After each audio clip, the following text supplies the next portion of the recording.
হযরত মাওলানা শফিকুল ইসলাম সাহেব বর্ধমানী, হযরত মাওলানা মানে শফিকুল ইসলাম সাহেব বর্ধমানী আপনাদের সম্মুখে এখন পবিত্র কুরআন এবং হাদিস থেকে কথাবার্তা রাখবেন ইনশাআল্লাহ। তো আপনারা প্রত্যেকেই ধীরস্থিরভাবে, অত্যন্ত ভালো বক্তা, আপনারা যখন পর্যন্ত একটু মানে যেরকম মিষ্টি কাছের ভিতরে থাকলে পরে সে দেখি খুব ভালো লাগে, কিন্তু যতক্ষণ পর্যন্ত না খাওয়া হয় ট্যাঙ্গানা মিষ্টি সেটা বুঝতে পারা যায় না। তো এখন আপনাদের সম্মুখে আজ মানে পবিত্র কুরআন এবং হাদিস থেকে বক্তব্য রাখছেন হযরত মাওলানা শফিকুল ইসলাম সাহেব বর্ধমানী। আসসালামু আলাইকুম ওয়া রাহমাতুল্লাহি ওয়া বারাকাতুহু।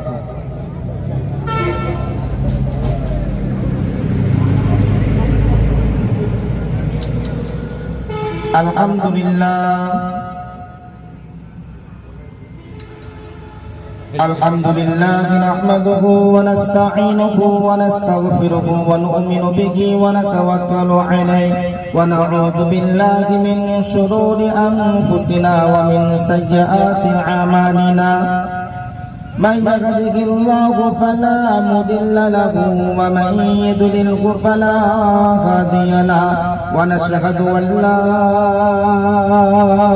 إله إلا الله وحده لا شريك له ونشهد أن محمدا عبده ورسوله أرسله بالحق بشيرا ونذيرا والداعيا إلى الله بإذنه وسراجا منيرا. أما بعد فإني أوصيكم بتقوى الله والمؤاخذة على ذكر الله. ألا خير الكلام كلام الله وأحسن الهدي هدي محمد عليه الصلاة والسلام وشر الأمور محدثاتها وكل محدثة بدعة وكل بدعة ضلالة وكل ضلالة في النار.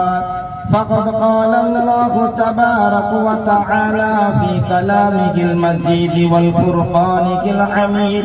أعوذ بالله من الشيطان الرجيم. بسم الله الرحمن الرحيم.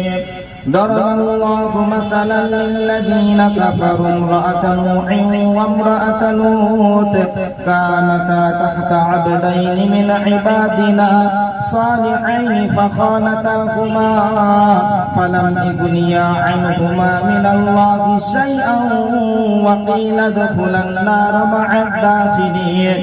وضرب الله مثلا للذين آمنوا امرأة فرعون إذ قالت رب ابن لي عندك بيتا في الجنة ونجني من فرعون وعمله ونجني من القوم الظالمين.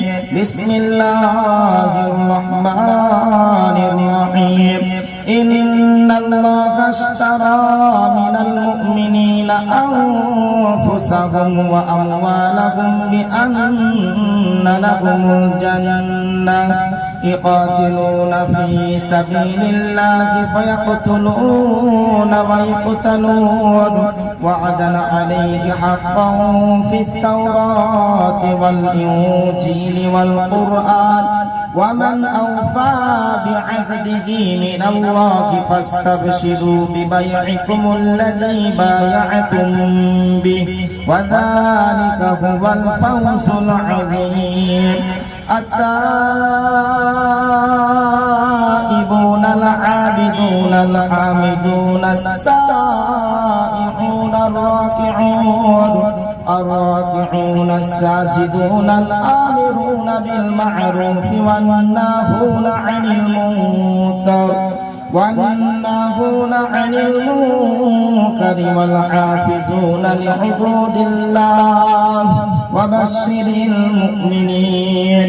وقال النبي صلى الله عليه وسلم من أحب سنتي فقد أحبني ومن أحبني كان معي في الجنة أو كما قال عليه الصلاة والتسليم.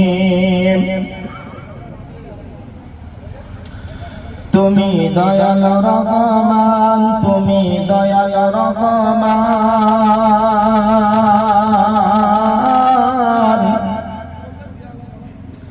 কে বুঝিতে পারে তোমার শান।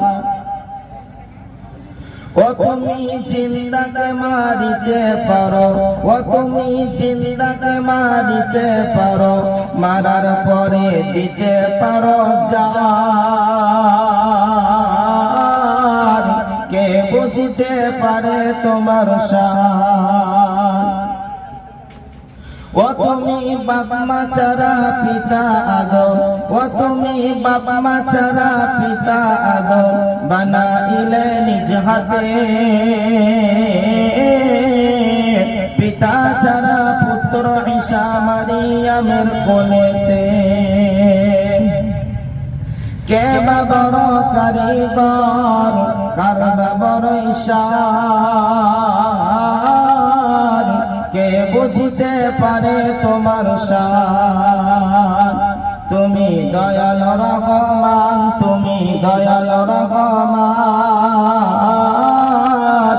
কে বুঝিতে পারে তোমার শান। সকলে একবার দরুদ ইব্রাহিমটা পড়ব। اللهم صل على محمد وعلى آل محمد كما صليت على إبراهيم وعلى آل إبراهيم إنك حميد مجيد. اللهم بارك على محمد وعلى آل محمد كما باركت على إبراهيم وعلى آل إبراهيم إنك حميد مجيد. الحمد لله. শ্রদ্ধেয় সম্মানিত আজকের সভার সভাপতি মহাশয়, আকাশের তারকা সাদৃশ্য আলেম ওলামাগণ, সম্মুখ উপস্থিত দিনদার মুমিন ভাই সকল, পর্দা থেকে শূন্যওয়ালী মুমিনা মা ও বোনেরা, সমস্ত প্রশংসা গুণগান গুণকীর্তন আরাধনা গবেষণা আলোচনা প্রেম প্রীতি তিতিক্ষা ভালোবাসা মোহাব্বত সে মহান করুণাময় আল্লাহ পাকের জন্য, যিনি আমাদেরকে বড় ভালোবেসে রহম করম করে দয়া করে মেঘের বাণী করে অনুগ্রহ করে অনুকম্পা করে সৃষ্টির সেরা মাখলুক করে শ্রেষ্ঠ কিতাব দিয়ে শ্রেষ্ঠ নবীর উম্মত করে বর্তমান অবস্থায় যুবকদের আয়োজিত একদিন কেন্দ্রিক ইসলাম কেন্দ্রিক একদিনই মজলিসে আসার বসার কিছু বলার ও শোনার তৌফিক দান করেছেন। সকলে একবার শুকরিয়া আদায় করি, বলে আলহামদুলিল্লাহ। তারপরে পরে দিন দরদি নবীর উপর শত কোটি সালাম ও দরুদ বর্ষিত হোক। সকলে বলি সাল্লাল্লাহু আলাইহি ওয়াসাল্লাম। শ্রদ্ধেয় সম্মানিত মুহতারাম হাজিরিন, যার কাছে যেতেই হবে, যাব না বলা যাবে না, আর আমি আমার সময় মতো যাব এ সুযোগ এর আগেও কেউ পাইনি, আর আমিও ইনশাআল্লাহ পাবো না।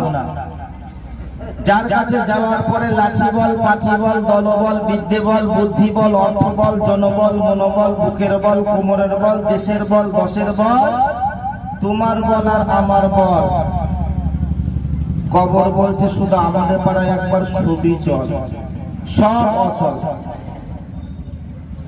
যার কাছে যাওয়ার পরে অর্থের গরম, ডিগ্রির গরম, রূপের গরম, যৌবনের গরম, বাপের গরম, বেটার গরম, লাঠির গরম, পাঠির গরম, নেতার গরম, নীতির গরম, দিল্লিতে দাদার গরম, আর পশ্চিম বাংলায় দিদির গরম, বাঁশতলায় শুলে ফুল নরম।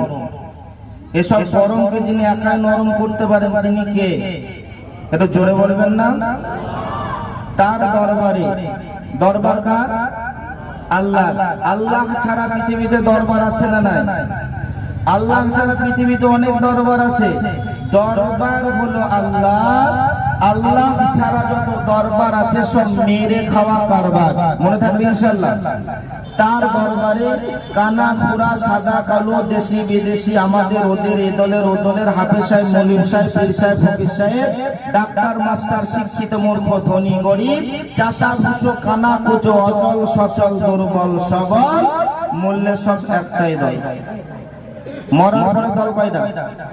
আর বেঁচে থাকা অবস্থায় ও খানেদের, ও শেখেদের, ও পাঠানদের, ও মল্লিকদের, ও দফাদারদের, ও মোল্লাদের, আর মরার পরে একটাই দল। হানাফি, শাফি, মালিকি, হাম্বলি, কাদরিয়া, চিশতিয়া, মুজাদ্দিদিয়া, নকশবন্দিয়া, দেওবন্দ, ফুরফুরা, তাবলিগি, হিজবুল্লাহ, আজানগাছি, হাক্কানি, কাদিয়ানি, তালতলা, নারকলডাঙ্গা, পাথরচাপুরি, পিয়ারডাঙ্গা, মরে গেলে সব বেটায় কবর ডাঙ্গা। ডাঙ্গা কয়টা?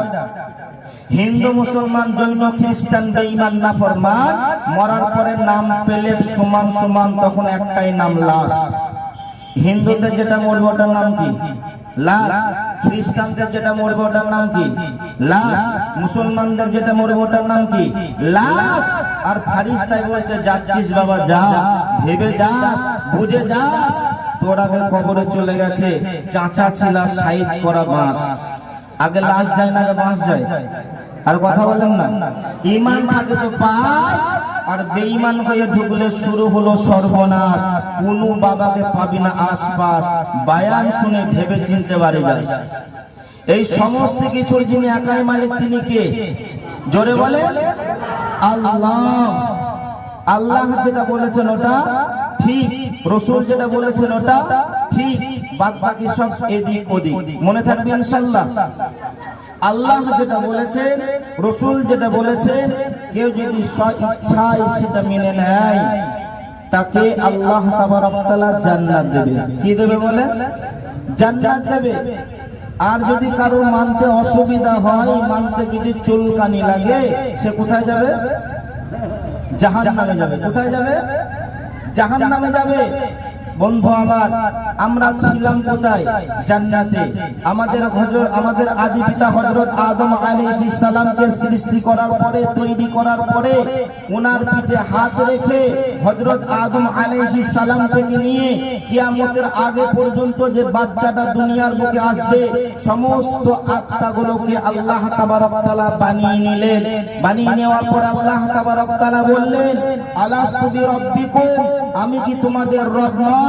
আমরা বলেছিলাম ক্বালু বালা, জি আপনি আমাদের রব। তাহলে আমরা ছিলাম কোথায়? জান্নাতে। তারপরে আসলাম মায়ের পেটে, তারপরে আমরা দুনিয়াতে, তারপরে যাব কবরে, তারপরে কিয়ামতের ময়দানে, তারপরে জান্নাত না হলে জাহান্নামে। এখন আমি জান্নাতে ছিলাম, পুনরায় যদি জান্নাতে যেতে পারি, আমার চলার রাস্তা সঠিক, আমি সঠিক রাস্তায় আছি, আমার গন্তব্য ঠিক হয়েছে।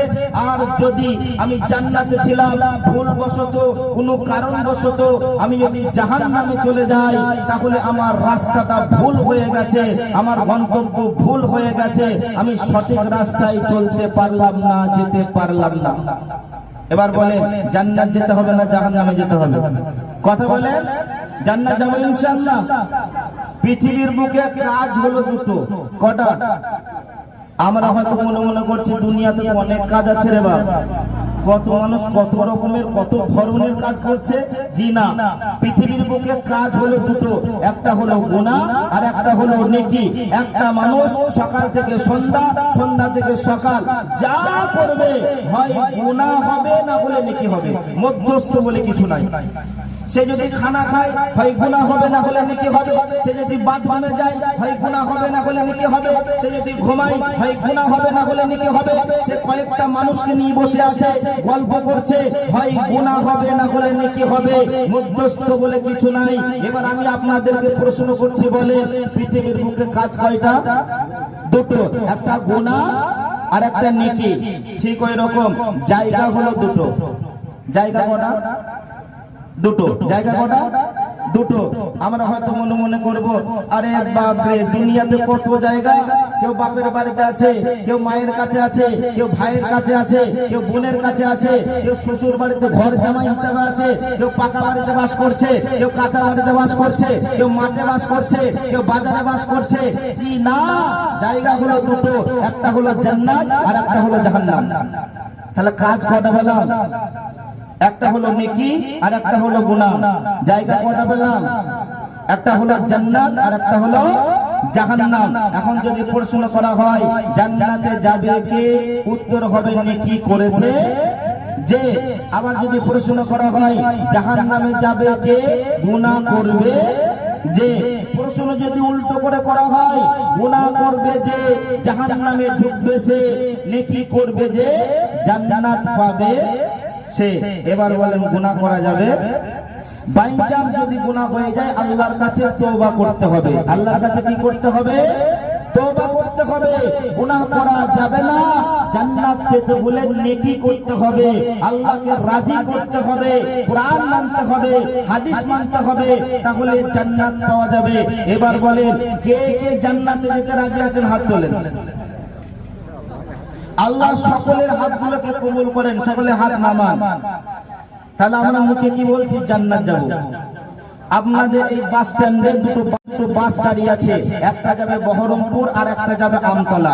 আপনি মুখে বলছেন বহরমপুর যাব, বহরমপুর যাব, বহরমপুর যাব, আর টুক টুক টুক টুক করে গিয়ে আমতলা বাসের সিটে আপনি বসে গেলেন। আচ্ছা, আপনি আমতলা যাবেন না বহরমপুর যাবেন? কথা বলেন। আমতলা যাবেন, বহরমপুর আপনি যাবেন না। আপনি মুখে বলছেন আপনি বহরমপুর যাবেন, আর বডিটাকে কোথায় রেখেছেন? আমতলা বাসের সিটে।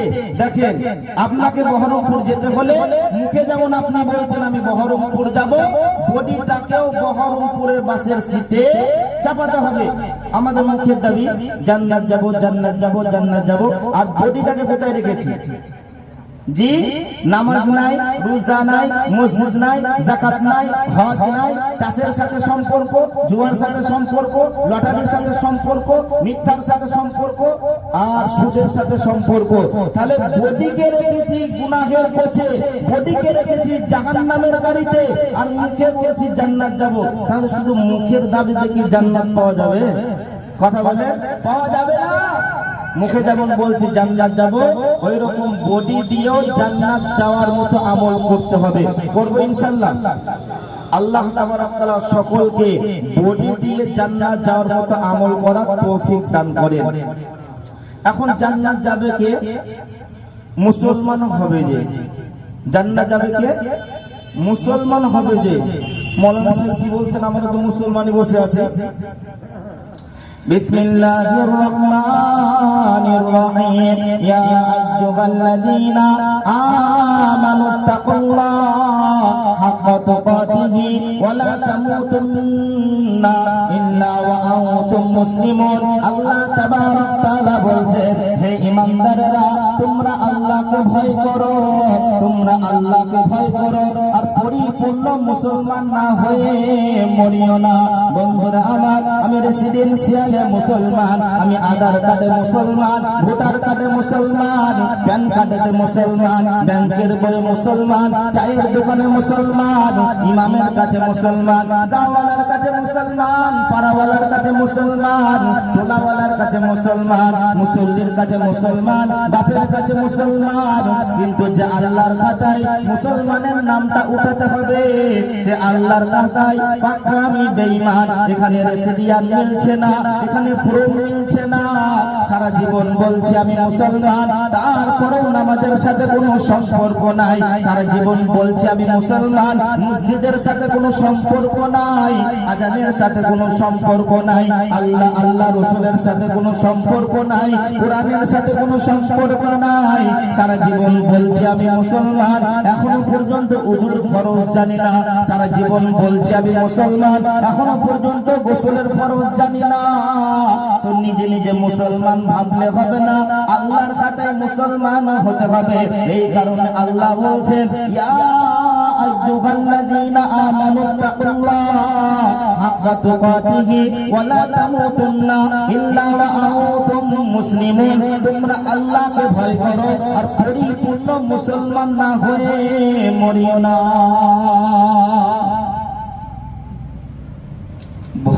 কাকে বলে?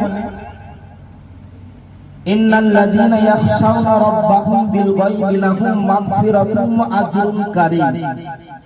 সূরা মুলকের 2 নম্বর পৃষ্ঠায় 4টে লাইনের পরে আয়াতটা আছে। আল্লাহ তাবারক তাআলাকে যে না দেখে ভয় করেছে তাকে আল্লাহ ক্ষমা করে দিয়েছে, আর তার জন্য আল্লাহ মহা পুরস্কার রেখেছে। এখন ভয় কাকে বলে? বন্ধুরা আমার, খলিফাতুল মুসলিমিন আমিরুল মুমিনিন হযরত ওমর রাদিয়াল্লাহু তাআলা আনহু সামনে সাহাবারা বসে আছে। হযরত ওমর রাদিয়াল্লাহু তাআলা আনহু সাহাবাদেরকে বলছে, ও নবীর সাহাবারা, তোমরা কি আল্লাহর ভয় সম্পর্কে জানো? নবীজির কাছে আল্লাহর ভয় সম্পর্কে শুনেছো?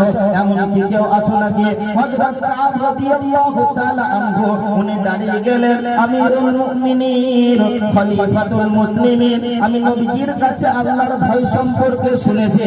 হযরত ওমর রাদিয়াল্লাহু তাআলা আনহু বলছেন, ও কাব, আমাকে তুমি শোনাও, আমি তোমার আল্লাহর ভয় সম্পর্কে শুনতে চাই। হযরত কাব রাদিয়াল্লাহু তাআলা আনহু বললেন, আমিরুল মুমিনিন খলিফাতুল মুসলিমিন, দুনিয়ার বুকে আপনি অনেক রাস্তায় হেঁটেছেন, অনেক মোটা রাস্তায় হেঁটেছেন, অনেক পাকা রাস্তায় হেঁটেছেন, অনেক কাঁচা রাস্তায় হেঁটেছেন। আপনি কি এমন কোন রাস্তায় হেঁটেছেন যে রাস্তাটা অতি চিকন, যে রাস্তাটা অতি সরু, আর যাকে আলপথ বলা হয়, যাকে জমির আল বলা হয়, আর দুই দিকের জমিওয়ালা নিজের ফসলকে বাঁচানোর জন্য, নিজের ফসলকে হেফাজতের জন্য ফসলের ধারে ধারে, জমির ধারে ধারে সারা রাস্তা কাটা বিছিয়ে দিয়েছে। হযরত ওমর রাদিয়াল্লাহু তাআলা আনহু বলছেন, আমি ওই রকম রাস্তায় হেঁটেছি। হযরত কাব রাদিয়াল্লাহু তাআলা আনহু বলছেন, আপনি কেমন করে হেঁটেছেন? এবার হযরত ওমর রাদিয়াল্লাহু তাআলা আনহু নিজের চাদরটাকে জড়িয়ে নিয়ে, নিজের জামাটাকে জড়িয়ে নিয়ে একবারে সংকুচিত হয়ে আস্তে আস্তে হেঁটে দেখাচ্ছেন। হযরত ওমর রাদিয়াল্লাহু তাআলা আনহু বলছেন, ডানেও ঝোঁকা যাবে না, ডানে ঝুঁকলেও কাঁটা আর বামে ঝুঁকলেও কাঁটা। ডানে কাঁটা আছে আর বামেও কাঁটা আছে, কাঁটা বেঁধে যাবে, আমার চাদর ফোঁটা করে দেবে, আমার জামা ফোঁটা করে দেবে, আমার শরীর ফোঁটা করে দেবে। এইভাবে সারা রাস্তাটা আমি ভয়ে ভয়ে আস্তে আস্তে সারা রাস্তাটা পার করেছে। হযরত কাব রাদিয়াল্লাহু তাআলা আনহু বলছেন, বাস বাস বাস বাস, আমিরুল মুমিনিন খলিফাতুল মুসলিমিন বিশ্বনবী, এটা কি আল্লাহর ভয় বলেছে? শয়তান সারা পৃথিবীতে দুনিয়ার সমস্ত জায়গায় শয়তান কাঁটা বিছিয়ে দিয়েছে। কোথাও টাস, কোথাও জুয়া, কোথাও লটারি, কোথাও সুদ, কোথাও জিনা, কোথাও ব্যভিচার। শয়তান যেন দুনিয়ার বুকে কাঁটা বিছিয়ে রেখে দিয়েছে। এখন কোন মুসলমান যদি এই কাঁটাগুলোকে বাঁচিয়ে বাঁচিয়ে, এই কাঁটাগুলোকে কাটিয়ে কাটিয়ে কাটিয়ে কাটিয়ে নিজের বডিটাকে কবরে নিয়ে যেতে পারে, এটাই হলো আল্লাহর ভয়। সুবহানাল্লাহ, একটু জোরে বলেন, এটা হলো আল্লাহর ভয়। আর দ্বিতীয় নম্বর, মুসলমান ইসলামের কিছু কালচার, কিছু সিস্টেম, কিছু রুলস, কিছু তরিকা, কিছু প্রসিডিওর এমন আছে যেগুলো দেখে অন্য ধর্মের মানুষ ইসলামের কালচার দেখে ইসলামকে গ্রহণ করেছে। মানুষ মারা যাওয়ার পর এমনও ধর্ম আছে দুনিয়াতে আগুন লাগিয়ে পুড়িয়ে দেয়, দেখি দেয় না? কথা বলে দেয়। কিন্তু ইসলামের কালচার কত সুন্দর। কেউ মারা যাওয়ার পরে সুন্দরভাবে তাকে গোসল করানো হয়, কাফন পরানো হয়, সুন্দর করে খাটে করে নিয়ে গিয়ে তারা জানাজা পড়িয়ে সুন্দরভাবে সসম্মানে তাকে দাফন করানো হয়। একজন বয়ের মুসলিম, সে হিন্দু থেকে মুসলমান হয়ে গেছে, তাকে প্রশ্ন করা হলো, কি ব্যাপার বন্ধু, তুমি কিসের কারণে মুসলমান হয়ে গেলে? তখন সে বলছে, আমি জন্মের পর থেকে নিয়ে আমার 40 বছর বয়স পর্যন্ত আমি আমার মাকে কখনো উলঙ্গ অবস্থায় দেখি নাই, আমার সামনে কখনো উলঙ্গ অবস্থায় আসে নাই। আমি তো দূরের কথা, আমার আব্বা নয়, আমার ভাই ভাইও দেখেনি, পাড়া প্রতিবেশী কেউ দেখেনি, গ্রামের মানুষ, সমাজের মানুষ কেউ আমার মাকে উলঙ্গ অবস্থায় দেখে নাই। কিন্তু আমার মা যখন মারা গেল, আমার মা কি অন্যায় করেছিল, আমার মা কি দোষ করেছিল, আমার মা যখন মারা গেল, মারা যাওয়ার পর আমার মাকে দাহ করার জন্য, আমার মাকে পোড়ানোর জন্য কাঠের উপর যখন চাপিয়ে দেওয়া হলো, আর আমি দাঁড়িয়ে আছি, আমার আত্মীয় স্বজন দাঁড়িয়ে আছে এবং এই সমাজের মানুষ দাঁড়িয়ে আছে, আমাদের চোখের সামনে উপরের কাঠগুলো যখন পুড়ে গেল, পুড়ে যাওয়ার পর আমার মায়ের দেহটা উলঙ্গ হয়ে গেল। যে মা আমার সামনে কোনোদিন উলঙ্গ হয়নি, পাড়া প্রতিবেশী সবাই দেখে নিল আমার মায়ের উলঙ্গ দেহটা। তখন আমার ব্রেনে ধাক্কা খেল, এটা কখনো সঠিক ধর্ম হতে পারে না, এটা কখনো সঠিক ধর্ম, সত্য ধর্ম হতে পারে না, যে ধর্মে মানুষ মারা যাওয়ার পর তাকে উলঙ্গ করে দেওয়া হয়, এটা কখনো সঠিক ধর্ম হতে পারে না। আমি ধর্ম নিয়ে রিসার্চ করা শুরু করলাম, তারপরে জানতে পারলাম আমার ইসলাম কত ভালো, আমার ইসলাম কত সুন্দর। মানুষ যখন মারা যায়, মারা যাওয়ার পরে তাকে সুন্দরভাবে গোসল করানো হয়, সুন্দরভাবে কাফন পরিয়ে, সুন্দরভাবে জানাজা করে, সুন্দরভাবে কাফন করানো হয়। আমি এই কালচারটা দেখে ইসলাম ধর্মকে গ্রহণ করে নিয়েছি। সুবহানাল্লাহ। তাহলে ইসলামিক কিছু কালচার, কিছু সিস্টেম অন্য ধর্মের মানুষকে পাগল বানিয়ে দিয়েছে, দিয়ে খুশি হয়ে অটোমেটিক ইসলামকে গ্রহণ করেছে। একটা গয়ের মুসলিম খ্রিস্টান অ্যাডভোকেট উকিল ইসলাম ধর্মকে গ্রহণ করেছে। ইসলাম ধর্মকে গ্রহণ করার পর তিনি তবলিগ জামাতে ঘুরে বেড়ান। এবার বেড়াতে বেড়াতে বেড়াতে বেড়াতে রমজান মাস, উনি জামাতি আছেন। এবার মুর্শিদাবাদের কোন একটা মসজিদে এসে হাজির হয়েছে।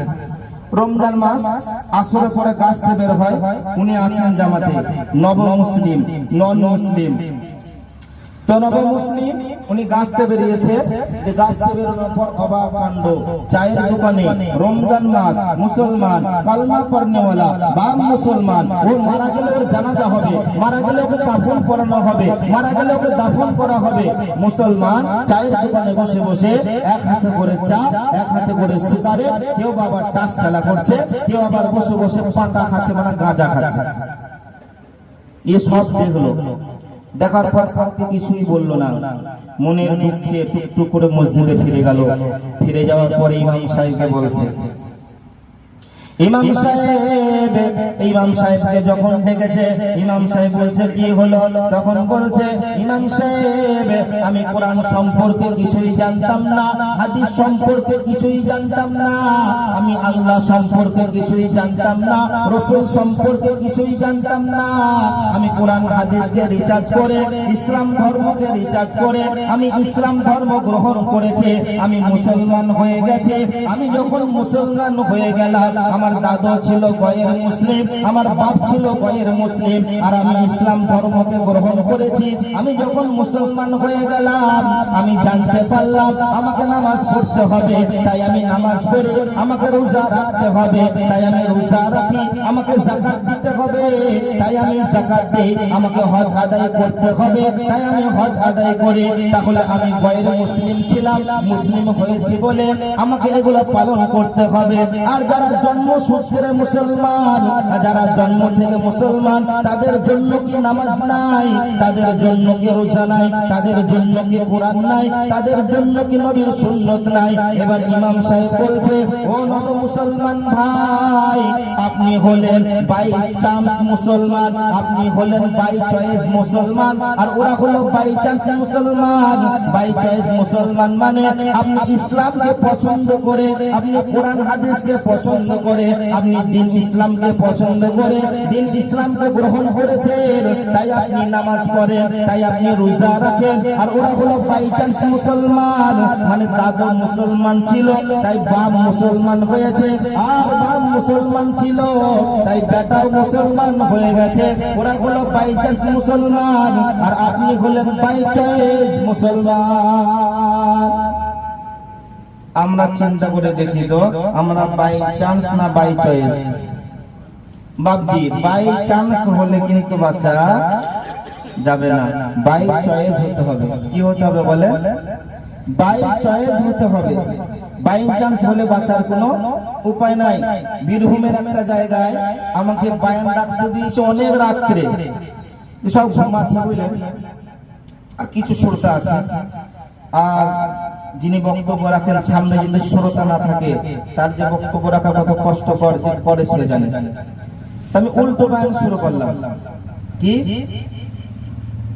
হে মুসলমান, আল্লাহ তাবারক তাআলা বলছে নামাজ পড়ার দরকার নাই, রোজা রাখার দরকার নাই, যাকাত দেওয়ার দরকার নাই, হজ করার দরকার নাই। যত পারবে চুরি করো, যত পারবে ডাকাতি করো, যত পারবে ছিনতাই করো, যত পারবে সুদ খাও, আর সকাল বিকাল বোতল মারো, কোনো অসুবিধা নাই। আল্লাহর যদি একটা হুকুমকে মেনে নাও তাহলে তুমি জান্নাত চলে যাবে। এই বায়ান যখন দিয়েছি যে গোটা মানুষ ঘুমাচ্ছিল সব ট্রেনিং করে লাফিয়ে উঠেছে, ওরে সর্বনাশ, এই মৌলবি বলে কি রে? যত মৌলবি আসে সবাই নামাজ পড়ার কথা বলে, বলছে নামাজ পড়তে হবে না। আবার আরো অবাক হইতে সামনে একটা মুরব্বী মানুষ ছিল, পান চিবাচ্ছিল বুঝলেন, ওর পান চিবানো বন্ধ করে হা করে তাকাচ্ছে। এই মৌলবি বলে কি, আবার বলছে না কুরআনে আছে। ও আরো অবাক হয়েছে, সূরা রহমানে আছে, আয়াতটা কি আছে? বিসমিল্লাহির রহমানির রহিম, ইয়া মা'শারাল জিন্নি ওয়াল ইনসি ইন ইসতাতা'তুম আও তানফুযু মিন আকতারিস সামাওয়াতি ওয়াল আরদি ফানফুযু লা তানফুযুনা ইল্লা বিসুলতান। আল্লাহ তাবারক তাআলা বলছে, হে পৃথিবীর মানব সম্প্রদায়, তোমরা যদি রব চাই জিন্দেগি কাটাবে না, তোমরা যদি মন চাই জিন্দেগি কাটাবে, তোমরা যদি নামাজ পড়বে না, রোজা রাখবে না, তোমরা মসজিদে যাবে না, তোমরা আল্লাহ আল্লাহর রাসূলকে মানবে না, তাহলে তোমরা আমার রাজত্ব থেকে বেরিয়ে যাও, আমার জমিন থেকে বেরিয়ে যাও। এখন যদি মুর্শিদাবাদের মুসলমান মনে করে আমি আল্লাহর রাজত্বে থাকবো না, আমি বাংলাদেশ চলে যাব, বাংলাদেশ তাহলে সেটা কার রাজত্ব? সেটাও তো আল্লাহরই রাজত্ব। আপনি বললেন আমি বাংলাদেশেও যাব না, আমি আমেরিকাতে চলে যাব, সেটাও আল্লাহর রাজত্ব। তার মানে আপনি যেখানেই যান না কেন আল্লাহর রাজত্বে আপনাকে যেতে হবে, অতএব আল্লাহর হুকুম আপনাকে মানতে হবে, ছাড়ার কোনো উপায় নাই। এবার বলছে আচ্ছা তাহলে তরজমা বুঝে আসলো, উল্টো করে বলছিলেন আপনি, তাহলে ঘড়ি ঘড়ি নামাজ পড়তে হবে? হ্যাঁ জি, নামাজ পড়তে হবে, উপায় নাই। আর জাহান্নামের ফয়সালা হয়ে গেছে বুঝলেন, জাহান্নামের ফয়সালা হয়ে গেছে, এবার জাহান্নাম যেতে হবে। আল্লাহ তাবারক তাআলা অফার করবেন,